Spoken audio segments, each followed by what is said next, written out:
Welcome back. I am going to go over with you today how to invite with confidence. This is the key to growing your business. And often for new coaches, it's one of the more intimidating parts of the journey. And so I want to make it so it's something that you're feeling like, okay, I can do this.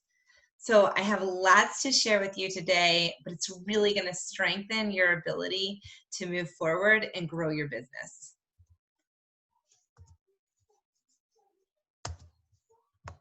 The first thing I want to talk to you about is that I want you to approach customers with this idea of helping them solve a problem or achieve a goal, not trying to sell something. If you're approaching this from thinking you're going to have to sell things to people, then we need to flip that. You are not going to be selling products. You're going to be helping people solve problems. So there's some foundational principles that I need you to realize that are an important part of this process. These foundational principles are ones that you're going to have to grow into, and you'll change and adapt, but I need you to realize they even exist. So the first one is we want you to be you. When you're being yourself, you can believe in yourself. When you're being authentically you, it's going to be easier for you to be okay with taking those risks. That goes in line with this idea of treating others the way you want to be treated. So as I'm going through today's stuff, if I show you something that I said that doesn't sound like you, then you wouldn't say it. You'll say things in ways that sound like you, that are authentically you, because we want you to be you. That's how successful people do this. They are authentically themselves, and they invite people in a warm way to come join them on the journey. The top right has a graphic that's so important for you to realize. The value of what you're offering someone far exceeds the price. And I know when I first started as a coach, I did not necessarily feel that. And a lot of it had to do with because I started coaching so soon after buying my pack that I was making sales before I had experienced success. And that might be you too. And so to me at that time, I thought that the price of Shakeology was really high. Like $130 for a shake just felt outrageous to me. Even when it was broken down for me that it's like $4 a day, I still struggled with the price a lot. But that's because I didn't have at that point my proof that this is worth it. Like I was just seeing dollar signs. I wasn't understanding the value. I now know that the quality of our product is way above the other shakes on the market. The amount of testing and research that goes into what we provide is extensive. But the bigger thing that drives me is that I was able to get results. Like I was able to use the workouts with the support, with the nutrition all together to get results. And that's what I'm talking about when I'm talking about value. The value of what we are offering someone to change their lives is so much more value than the price tag on the products. And so if you're struggling with that, feeling like what you're asking people to buy is expensive or too expensive, I should say too expensive, that's really a conversation that's worthy of having with your upline coach and going kind of back and forth and really getting to the point where you're like, oh yeah, this is worth it. In the beginning, I often would think that people didn't have enough money to buy what I was selling. And what I've come to realize is that I don't need to choose for people how they spend their money.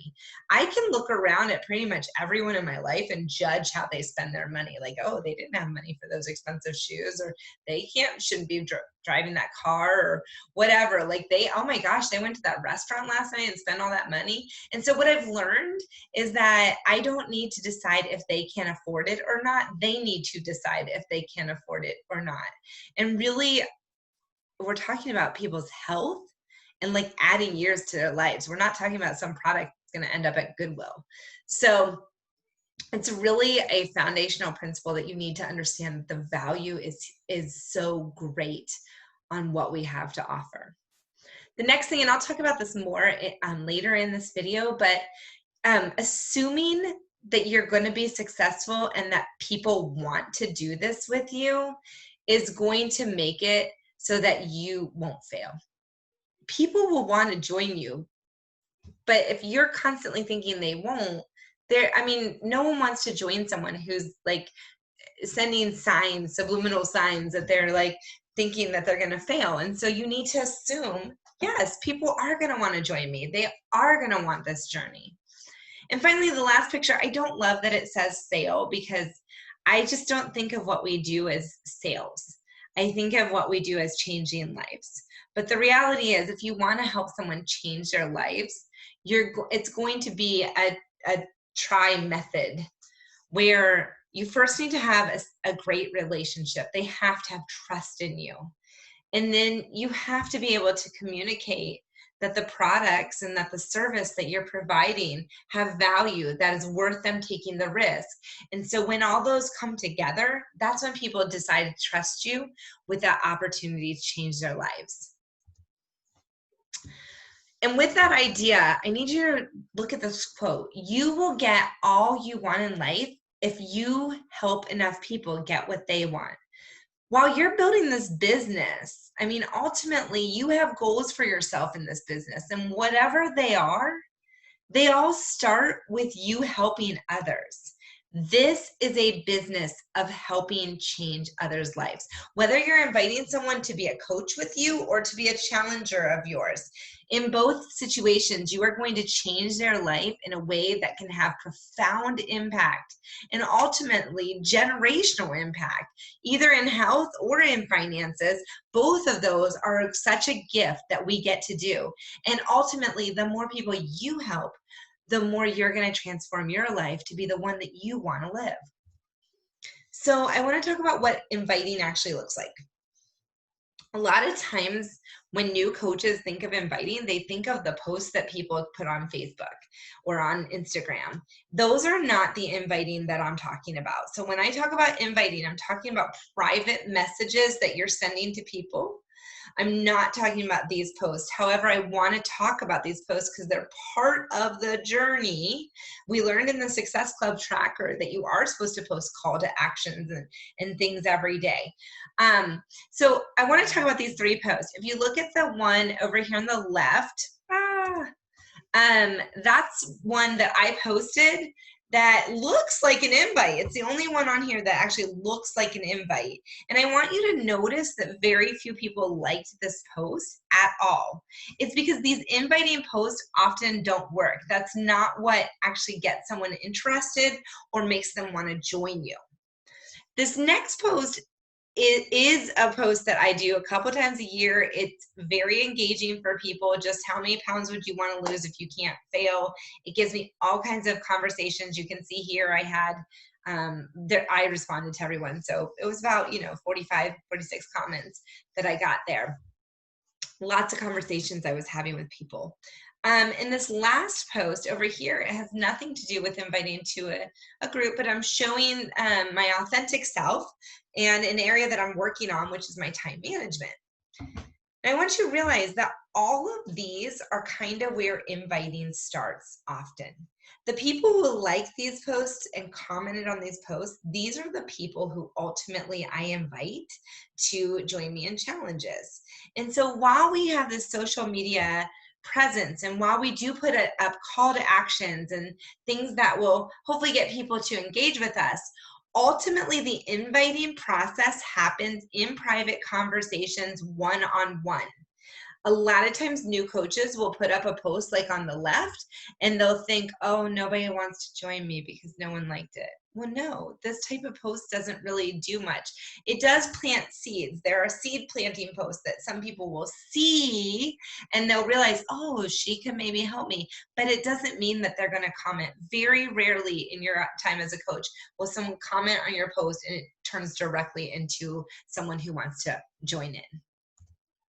So I'm going to teach you about scripts that our team uses that help us with inviting. These scripts are totally, you're able to change them to sound like yourself, and I would encourage that. But this gives you a really strong foundation. So in our Team Fit to Love Coach Drive, there's an inviting folder. And within that inviting folder, there are 3 types of invites.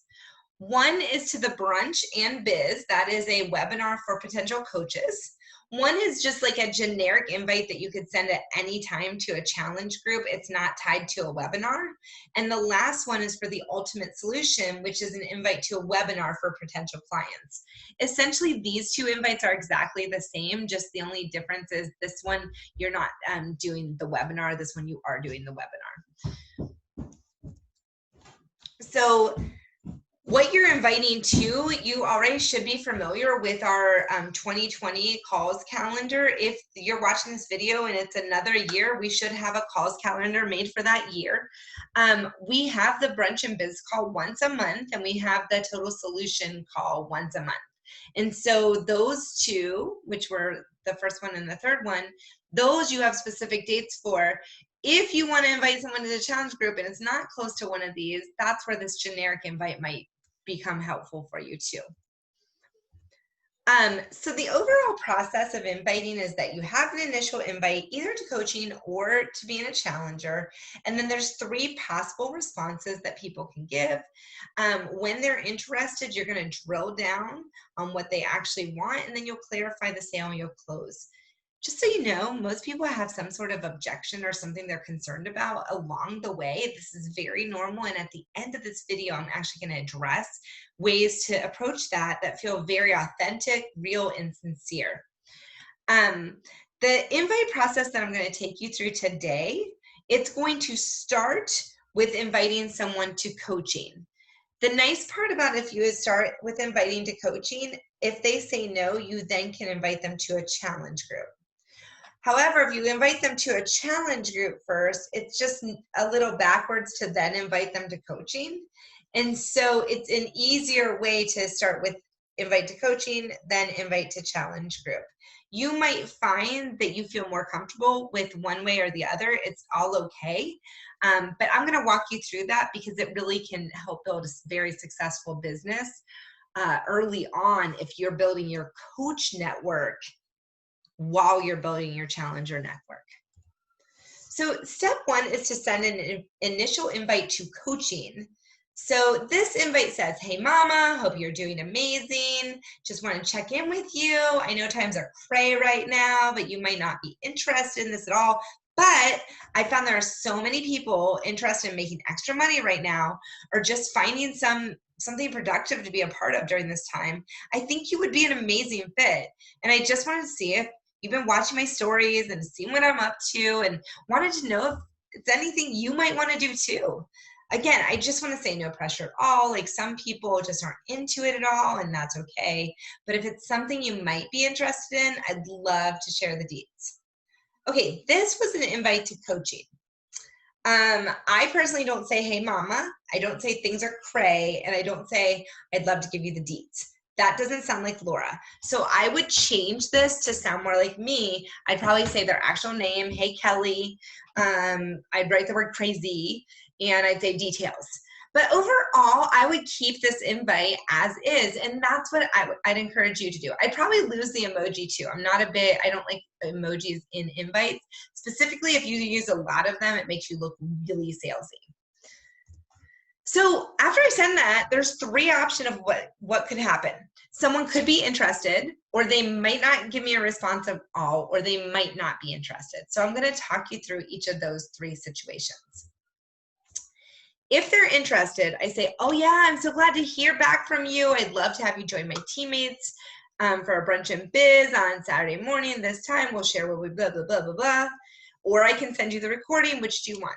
Okay, so first wait and see. Do they want live? Do they want the recording? If they want live, send them the Zoom link. If they want the recording, send them the last recording. If they want the video, and there's one change I'll say in here, do not send them the recording. Don't say, here is the recording. First, just say, it's about 45 minutes long. When do you think you might be able to watch it so I can check back and see if you have questions? First, get them to commit to when they're going to watch it. After they commit to when they're going to watch it, then send the recording. It's really important that you do that, because if you first get them to commit to when they're going to watch it, then you're able to, actually follow up and not feel like you're creepy. Like they said they'd watch it Monday, so on Tuesday you can reach out. And if they didn't watch it, it's okay, but at least you're not being like all up in their face, like, did you watch it yet? Did you watch it? It really kind of makes the process a lot easier on you. And then when you follow up to after they watched it, this says, hey, girly. I would never say girly. Like, change it to wording that you would say. But just checking to see if you were able to watch the video yet, if you had questions, and if you could tell me something that resonated with you. Notice I didn't say, what did you like and not like? That not like has a negative. You don't want to ask a question in a way that leads to a negative conversation.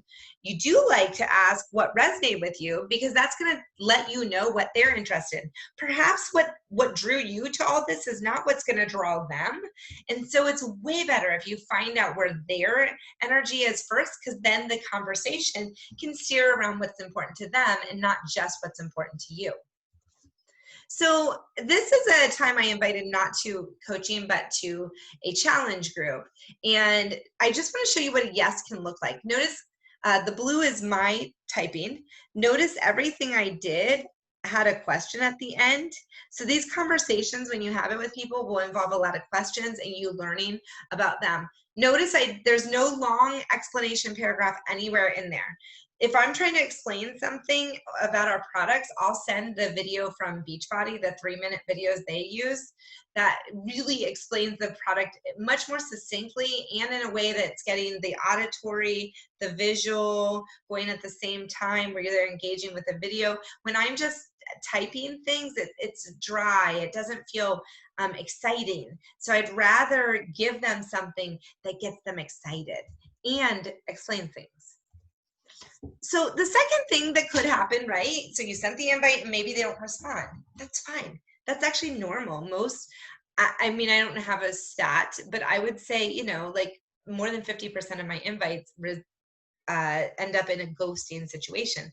That doesn't always mean they're not interested or whatever. They just probably saw the message, looked at it, and then moved on with their day and forgot to respond. That's the most common thing.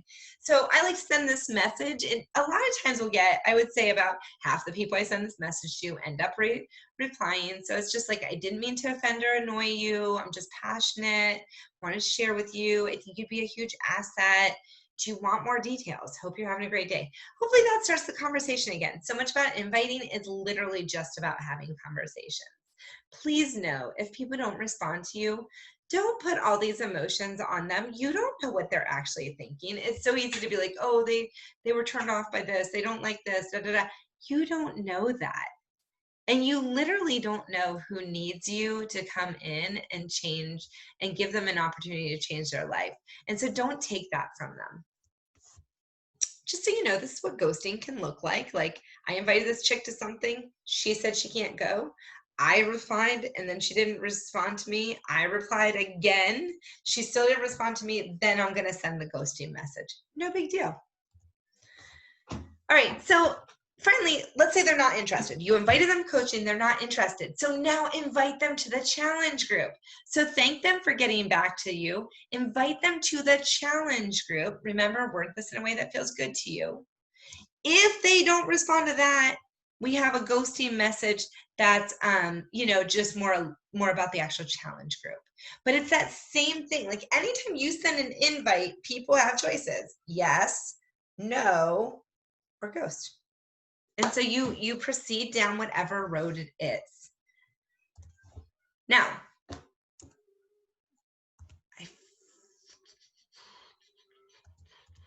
okay, sorry. I forgot my presentation for a minute. Just so you know, a no doesn't mean no, and a ghosting doesn't mean no. Now, actually, nothing ever means no. No's just mean not yet. Guys, we're asking people to literally do some life-changing stuff here. Not everyone you message is going to be ready for that. And that doesn't mean they're never ready, but they're not ready yet. I literally messaged someone last night. She told me no. It's not a good time, but she was clearly super interested. And so I was like, well, what needs to change or be different in your life for this to work? And then she told me that she's actually doing some grief counseling right now because she lost a family member. Like, her no had nothing to do with me. Her no was because her personal life has things going on. So I asked her, is it okay if I reach back out in a few weeks and we'll continue the conversation? And she said yes. So no's don't mean no's. And I've had, once you're a coach for many months, you'll realize that people, when you invite them multiple times, over time, they do end up saying yes. And so it's okay to get no's. No's are great. It just lets you know that's where they are right now. So I do want you to realize what a no should look like. So if you get a no from someone, then your goal is to add value to their life. You don't want the last contact they had with you to be about you selling them something. Instead, you want it to be that you leave them with a positive something. So here's a conversation I was having with someone. They said, no, not ready for the challenge group. I sent a nice message. They said, and then like the next day I was like, hey, I'm still thinking about you. Have you read this book? Because I was like, oh, that book would be really good for her. So that has nothing to do. It's just adding value to her life. And then she would go in my list to follow up with in a couple weeks. Hey, did you check out that book? Doesn't have to always be an invite. Sometimes it's just like follow up. How'd that go? A pro tip is to ask them, like, if they say no and you're like, that's fine. Hey, give me some advice. What could I put more on my page about that would like really help you out? And so if they say like, oh, I want more recipes or something, healthy wet recipes, then the next time you post one of those, go tag that person. And like then do a follow-up. Like, hey, did you try out that recipe I tagged you in? You know, it's really about this whole inviting thing is about you being authentic and caring about people, and it's not about you getting sales. The sales come from the caring and the authenticity. So one thing that's hard for a lot of new coaches is this idea of no is okay. Like it's okay for people to say no. And one of the books that really changed my whole perspective on this was a book called Go for No. So I'd like to encourage you to put that on your personal development list. And at some point, check out that book. Just so you know, 80% of sales are made on the 5th to 12th contact, not on the first. And so this idea of getting no's is part of the journey, and embracing that will make this journey a lot more fun for you. In fact, this whole fear of rejection that we deal with, you might think that everyone feels the same way about rejection, but they don't. You can actually get good at getting rejected. In the beginning, it's going to bother you. It might bother you a lot, but then maybe it starts to bother you less or doesn't bother you. And eventually you realize how to turn it to your advantage when you get a no. But the top is when you can just have fun with it. And that's what I'm talking about. Like when people give me a no and then I give them a book suggestion and then I check up on them in a few weeks and then 2 months from now they join my group, it's like I laugh every time. I'm like, I knew it, you know, and that's the way it's going to go. Like you'll have fun with no's. So far I've only told you 2 steps of the process. I've told you that you can invite to the business, and then I told you that either they say yes, and so you do the webinar thing, or they say no, and so you leave them with something positive, add value to their life, or they ghost you. Okay, well, let's now take someone who said yes. And we can even pretend that they have watched the webinar if we want to about coaching and they want to be a coach. Or we can pretend that they watched the webinar about being a challenger. Well, before you don't just go into like selling something, like giving them the product, even though you kind of might know what product it would be a good one for them, you have to listen to them and hear them so that you can best serve them. And so I always let them know I'm happy that they want more, and I tell them a little bit about my group, but notice, then ask them what are their health goals. So you need to know where they're coming from. And then you need to ask a number of different questions trying to clarify, why is that goal important to you? Sometimes people have goals because it's like to get to their high school weight, but that's not even realistic or whatever. Or maybe sometimes they have goals because of a hurt feeling, like, well, the doctor said that I'm morbidly obese and now I got to get to this BMI, and be like, okay, well, that's the doctor, but what do you want? What do you want your life to look like? Like, you know, for some people, it's that they really don't have much energy and they need more energy. You got to understand what their goals are. And sometimes you have to press them on, why is that your goal? Help me understand how your life will be different when you get to that goal, and find out what worked for them in the past, didn't work for them in the past. Get some understanding of where they're at. And then I have some graphics I send sometimes, like what's the most, which person are you in this, or which nutrition plan sounds more like you, or we have these types of workouts, what do you do? And just try to really drill in. Your goal is to be trying to get to the point where you could suggest one workout program and one nutrition program. I find when I am like, oh, you could try this one, and this one, it's too much for people. And honestly, all of Beachbody On Demand as a whole is too much. And so when you can get people to do one program, sorry, there's like a random truck out here. Okay, when you can get people to do one program, it really does meet their needs better. So after you decide what program is best for them, say, hey, I would like to send you a 3-minute video. Would you be able to check it out today? If not today, when? And so get that confirmation again of a date. Remember, that's like a magic thing, getting them to commit to when they'll watch it, then you send the video. That way when when you follow up with them, you don't have to feel creepy. By the way, this video here is the total solution. That's like all of Beachbody On Demand. Again, I think it's better if you send for one specific program. And then when you follow up, just ask them, what resonated from the video. Remember, that conversation is going to lead you to great places. So let's say you get to the point where you're trying to clarify the sale. Before I go into that, I want to talk about this idea. You should be assuming success by this point. If you're at the point where it looks like they're going to buy, you should be assuming that they want to join. And so here's 2 examples of ways you could word things that are assuming and not assuming. So if you say, great, it sounds like your challenge pack's a good fit for you. So I just want to make sure it doesn't feel like I'm giving you any kind of pressure to buy it. It's totally okay. It's your choice. So if you want some time to think about it, that's okay. That literally comes off like you're not confident in what you've just prescribed them. I mean, you're literally like giving them solutions and then sounding unsure about their solutions. Like, of course they're not going to want to buy.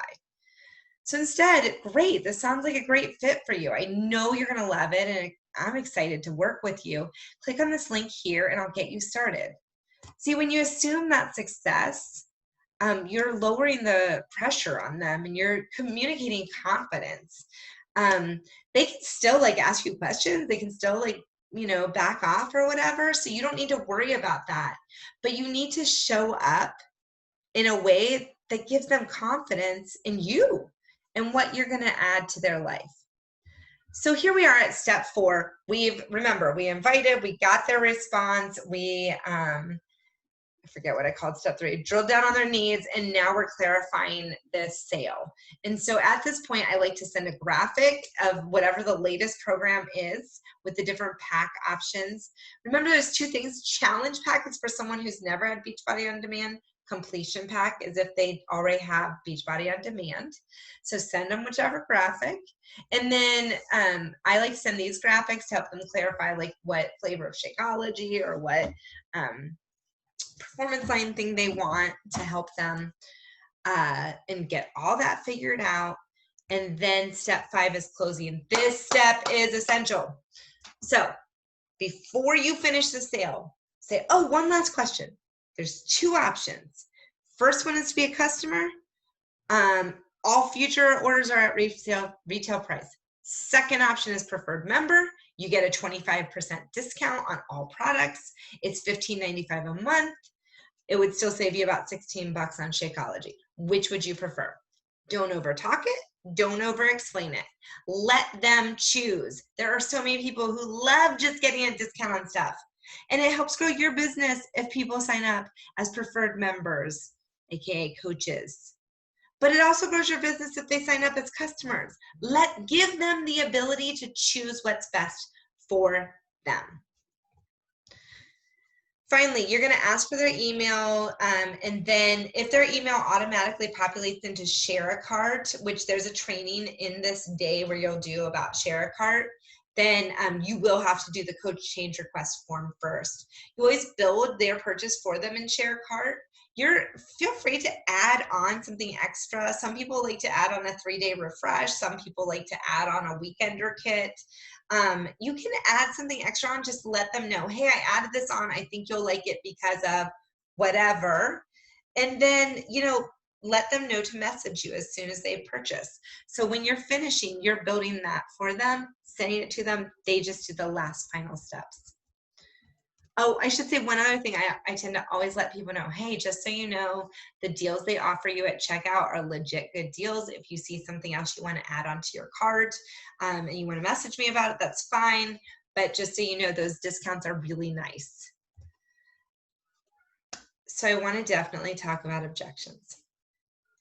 Objections feel like rejections. You're like, oh, they don't like it. They think I'm being too pushy, whatever. Like, no. When someone's objecting, they're saying, I don't like drinking shakes. I don't have enough money. I'm not sure that I can handle this. Whatever their objection is, it's simply a request for more information. You need to handle it that way so that you can effectively respond.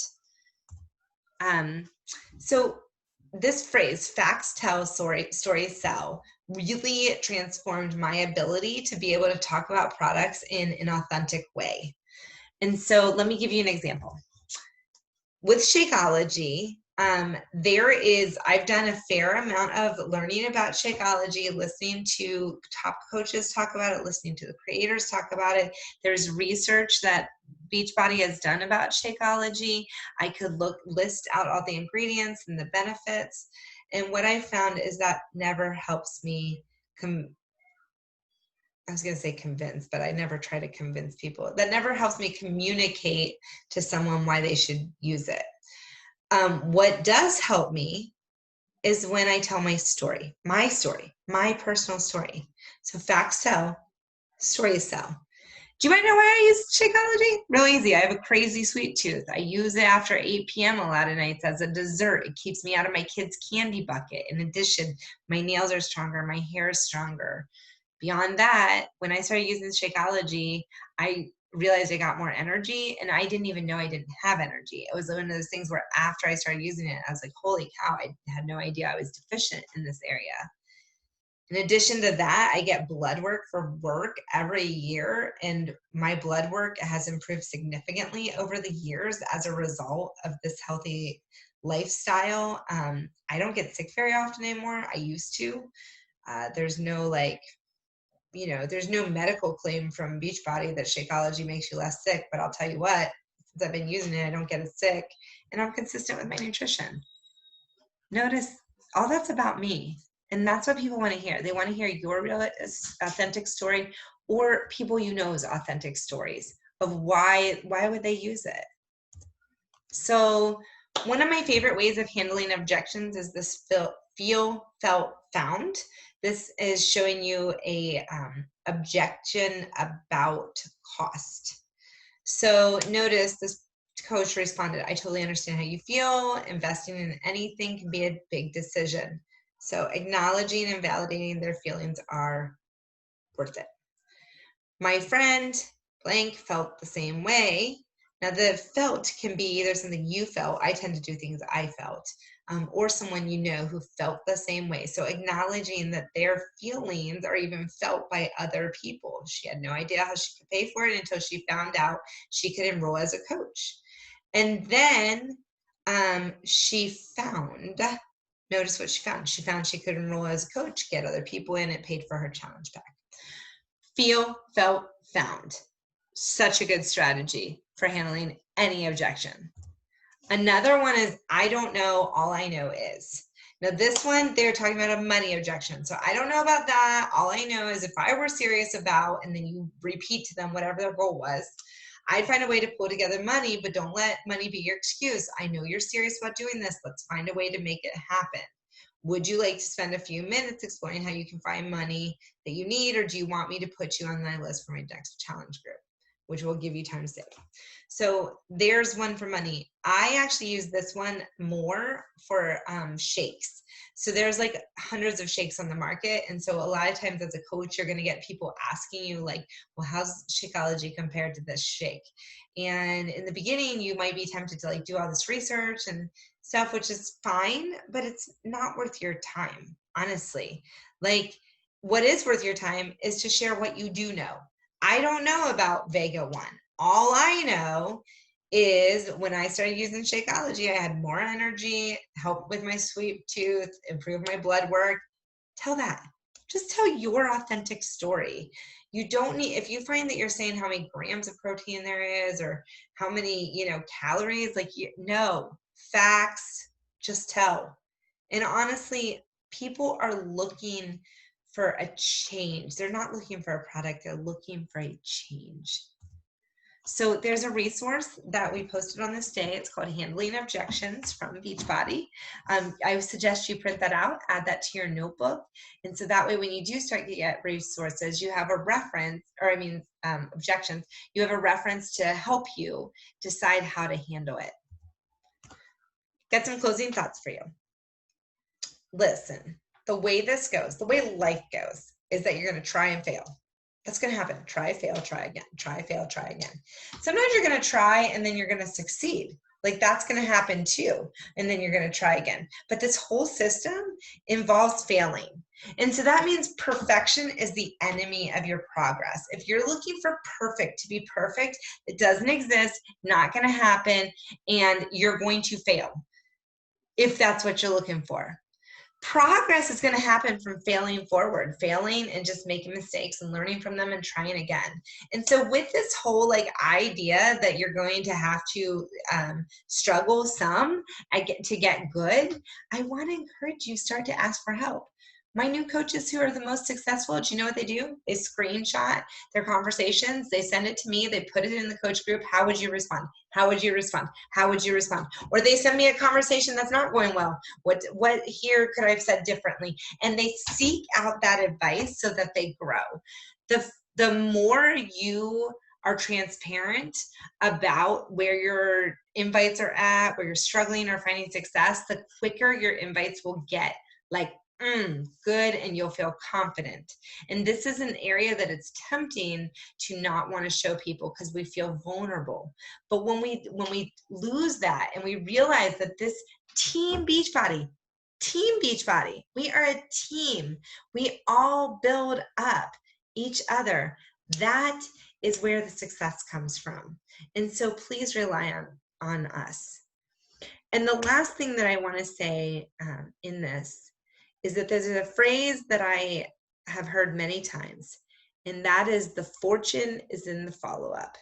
And I realize that not all of you came into this goal or came into this business trying to make a fortune. But the fortune can also mean the number of lives you change. And the way you're going to get there is by following up with people and by pursuing those conversations, even when they ghosted you or even when they said no, and giving that chance to do it again, invite again, and try again.